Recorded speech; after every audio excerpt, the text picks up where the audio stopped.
Sticking with results, and increased selling price inflation and mixed changes have bolstered Libstar's total revenue, but a decline in its retail and food service channels led to a slump in sales volumes. Libstar says the results reflect the sustainable successes of the group's simplification, growth and sustainability strategy.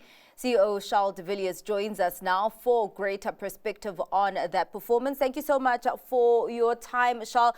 Usually when there's a divergence of growth between revenue and volumes, there is a certain narrative that we can deduce that there were higher selling volumes, or higher selling prices that contributed to the increase in revenue.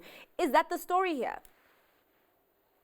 To an extent, we highlighted in our results this morning that volumes were down. That should be contextualized against the lower food service volumes in the perishables category, as well as the direct import model that was implemented by a retail customer in ambient products.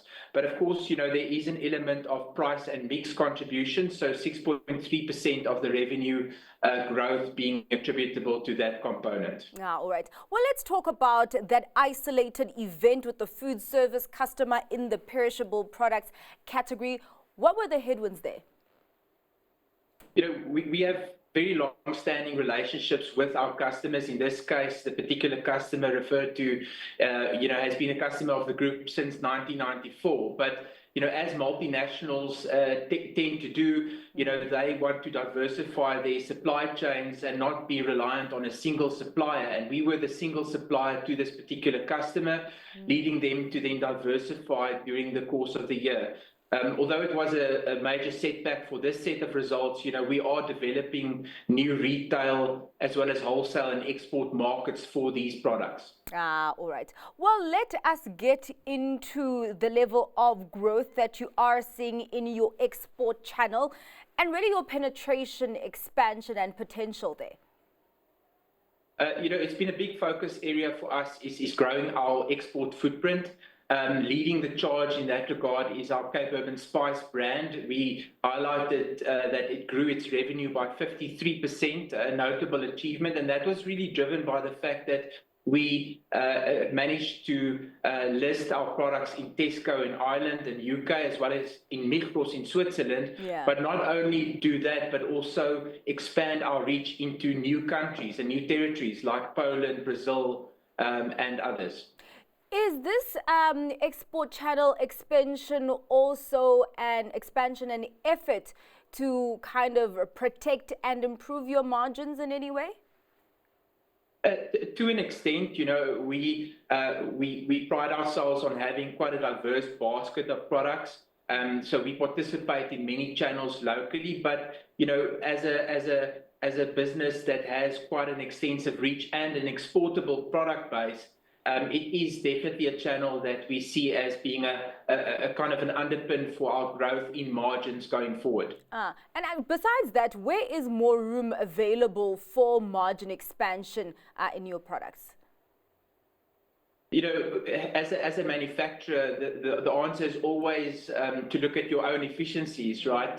Running your factories efficiently, because we can't pass on our own inefficiencies to consumers. Consumers are under pressure, and we need to act responsibly in that regard. So a lot of our time and effort goes into finding ways in which we can be more efficient, whether we procure better, whether we pack more efficiently, or we try and eke out every efficiency that we can.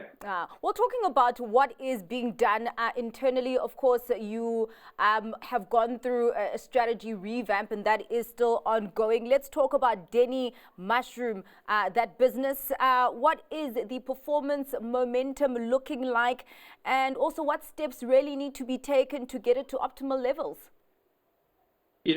Although we noted quite a considerable improvement in the profitability, we also noted that the business really still remains suboptimal from a returns perspective. Yeah.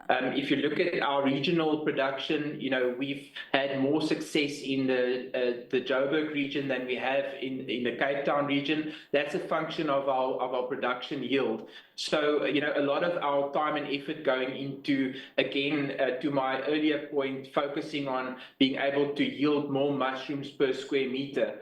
although we said, we want to focus on the value-added side of our portfolio and find a longer-term solution for the Denny business. Has it become any clearer in terms of your options for that business, whether it is restructuring or disposal? To an extent, yes, although it has been, a much more laborious exercise than what we originally envisaged. It is a problematic asset.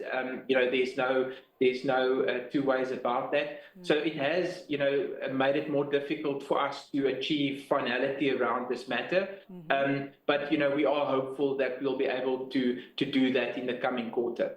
And of course, still out of the assets that you have put up in terms of trying to exit is Contactim. And you're saying that that will be done when market conditions allow. And I'd like to know what would be the ideal or encouraging market conditions for that to be completed. The HPC category is also one that has experienced intensified competitor activity over the past number of years.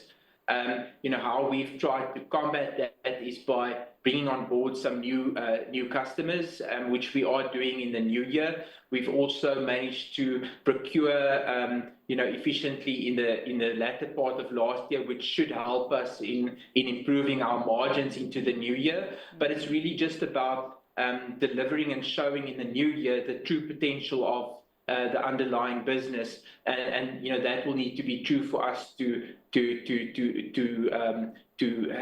motivate that we can end up executing on what we're trying to achieve. And lastly, from what lens are you seeing the outlook, at least in the short to medium term? Are there any encouraging signs, any green shoots in the economy that you are starting to see filter through to the businesses in any way?